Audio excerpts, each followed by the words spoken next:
Nako, mga minamahal, grabe tong binitawang salita ni Baste Duterte.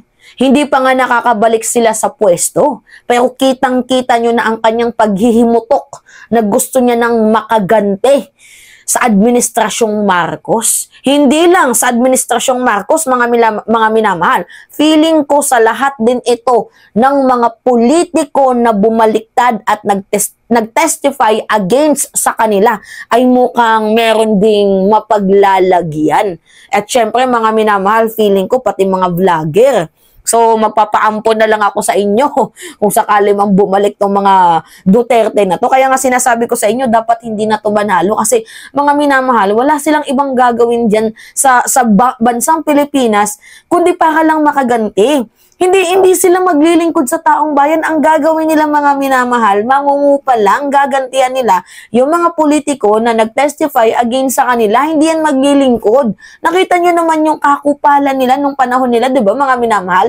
Almost 30,000 ang namatay dito sa war on drugs. At mapagtanto natin, ang iba doon ay planado, tawag dito, mga planted, o nga, planado, planted, di ba? Ang iba, depende sa ulo, depende sa tao, di ba? Kumbaga, smokescreen lang nila, yung war on drugs, yung approach nila dito sa sa West Philippine Sea, tingnan nyo, parang halos ibenta na tayo, tapos yung corruption, napakalala, may 51 billion, umuulang confidential funds, talaga nga naman mga minamahal, walang mabuting naidulot itong mga Duterte na to. Mukhang sa tingin nyo, merong nagawa, pero if you will look at the data, talagang kupal. Tumaas yung crime rate, dumami yung mga anomalya, yung corruption, mga unresolved problem ng bansang Pilipinas, sandamakmak na utang ang iniwan. Kaya nga sabi ko sa inyo mga minamahal, pag nakabalik to, repeated same mistake. At ang malala dito, baka mas sobra pa yung gagawin nila kapag nakabalik sila sa pwesto mga minamahal. Bukod sa maghihigante, talagang sunod-sunod na patayan na naman mga minamahal ang mangyayari dito. So ngayon nga po, ito basahin natin tong statement na to mga minamahal.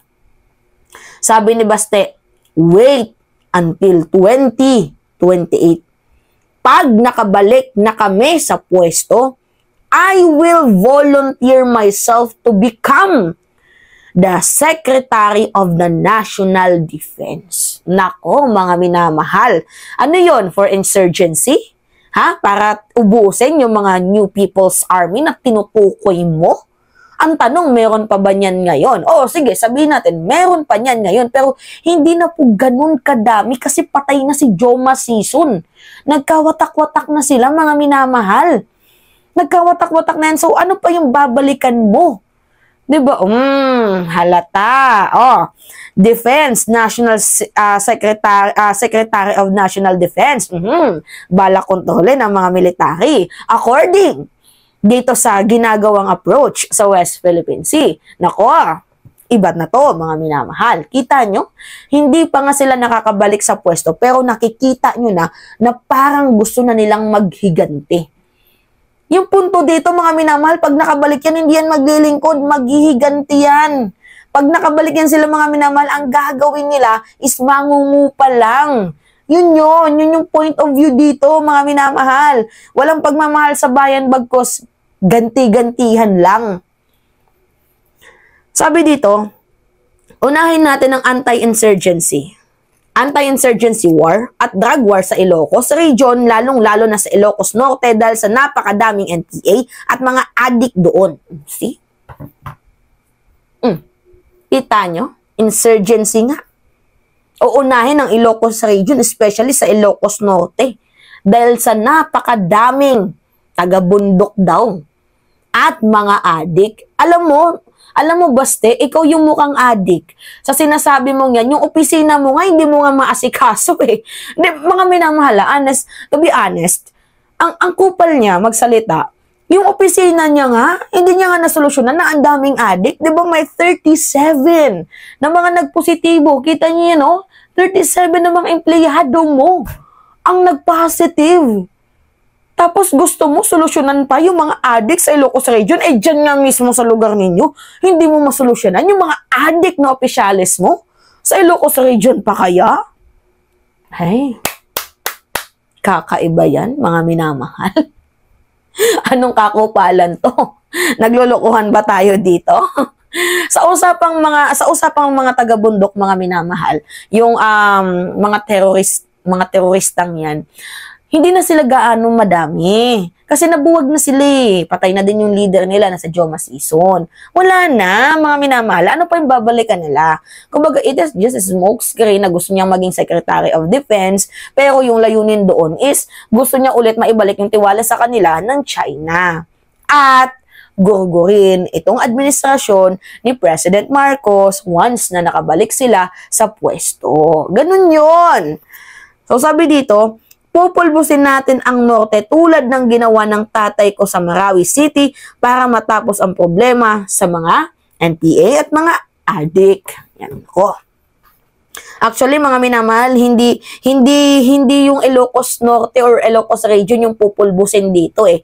Lahat ng mga politician na naging against sa kanila ay pupulbusin nila ng todo-todo. Yun yung pagkakaalam ko, mga minamahal, at yun yung feeling ko na gagawin nila. Hindi malabo yan, mga minamahal. Lalo pat sabi nga sa akin, Trillanes, mayroon daw pong 200 na congressman ang ipapatumba. Itong si former President Duterte once na nakabalik sa pwesto. So, hindi lang congressman. Siyempre, wag naman sana, pero parang feeling ko, pati kami din ng mga nasa social media ay titirahin at gugurgurin din. Bakit? Kasi dami naming sinabi against sa kanila eh. Diba? Madami kaming sinabi, pero totoo naman yung mga sinasabi namin. According lang to sa balita. So, bato-bato sa langit, ang matamaan, magpagalit. Diba? Wala eh. Pag nakabalik sila sa pwesto, hindi yan maglilingkod. Kitang-kita nyo naman, oh. Hindi sila maglilingkod. Gaganti lang sila. Gagawa ng mga planted crime, planted evidence, kasi nasa kanila yung makinarya. Yun yung totoo dito, mga minamahal. At yan po yung gagawin nila pag nakabalik sila sa pwesto. Bukod sa bababuyin ang bansang Pilipinas, talagang laganap naman po ang dugo na tatagak sa kalye, sa bawat kanto. Hindi lang ng mga malilit na tao, ng mga nakachinelis bagkos, pati mga politiko na nag-against po sa kanila, which is yan po yung nakakatakot once na nakabalik sila sa pwesto. Hindi po sila nakakatakot, mga minamahal. Ang nakakatakot lang po sa kanila is yung hangarin nila. Kung sila mismo, ba't tayo matatakot? Eh kaso hawak na nila yung makinarya pagdating ng panahon kung sakaling makabalik sila sa pwesto, at pinapangarap ko na sana ay hindi. Diba, mga minamahal, once na nakabalik yan, dyan na po magsisimula yung pangungupal. See. So anyway, mga minamahal, yun po. Grabe. Statement nito, may video pa to, mga minamahal, pero hindi na natin i-play kasi galing po ito sa SMNA at baka tayo po ay makapiright. It's me again, si Mima Alicia nyo, at nagbabalik ulit para sa ating panibagong video.